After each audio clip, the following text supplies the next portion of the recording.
We get a lot of hides from people, the hunters from here. When someone gives you a hide, you gotta scrape inside the skin.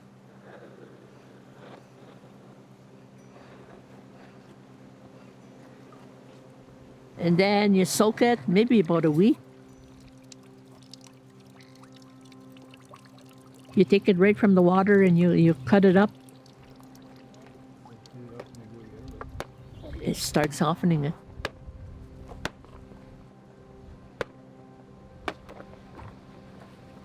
That was part of our culture.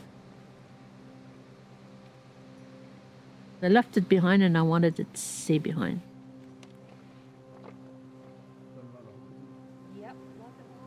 But it's never going to go behind.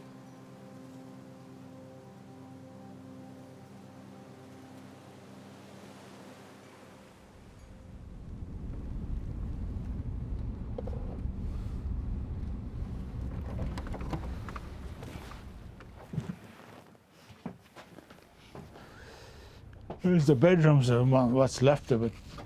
You know, they have bunk beds in here and here, another one over here. Used to be all around.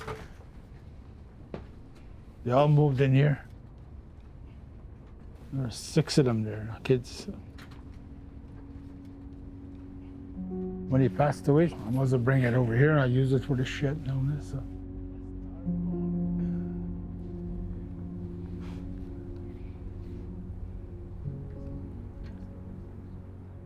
It was a lot of peace.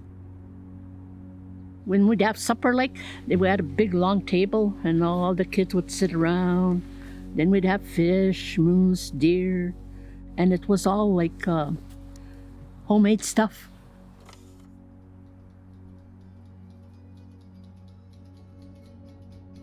We were rich with love, and we were rich because my father and my mother taught us our language, and that's how we spoke.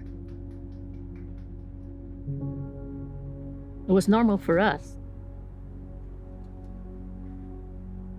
When I got older, I realized it wasn't normal for the outside people.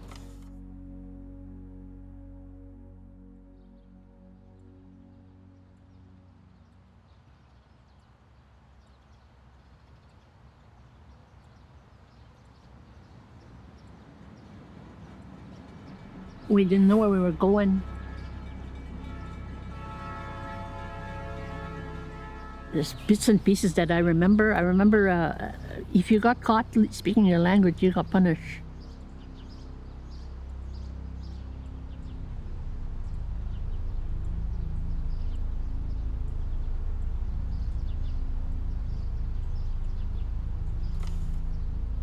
They took part of our culture.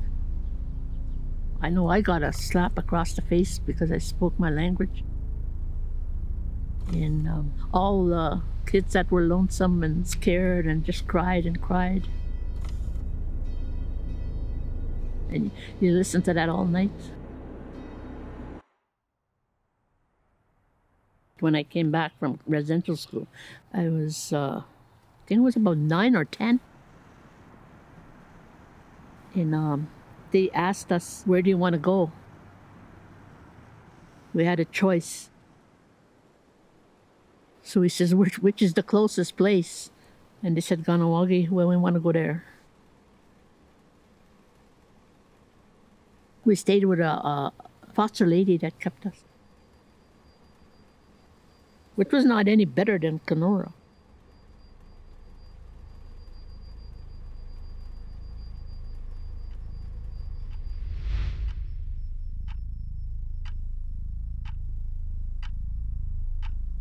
I blocked stuff that bothers me. I imagine where I come from. I imagine home with my father.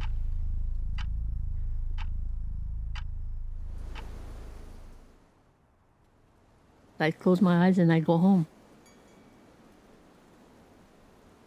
That's how I used to do it. After your schooling was done, were you determined to sort of re-embrace the parts of your culture that you weren't able to practice for a long time? No, not right away. not right away because you were afraid.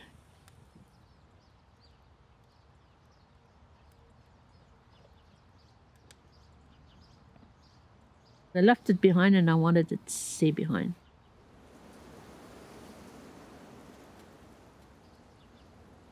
You were afraid for a while until you found out the truth, the real truth. And when I turned 16, I made a decision. I said, it's your life now. You're taking control.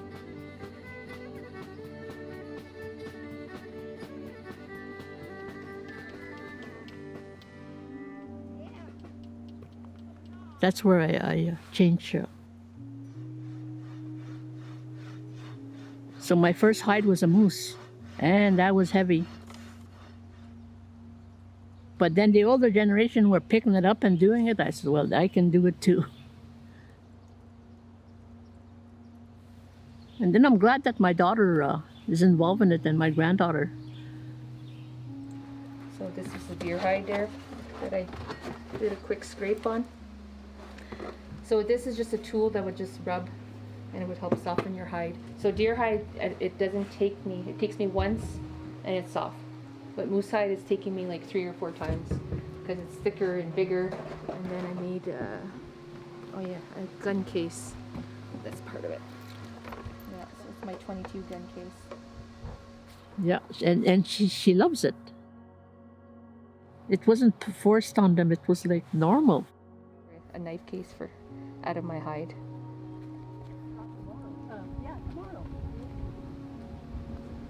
That was part of our culture.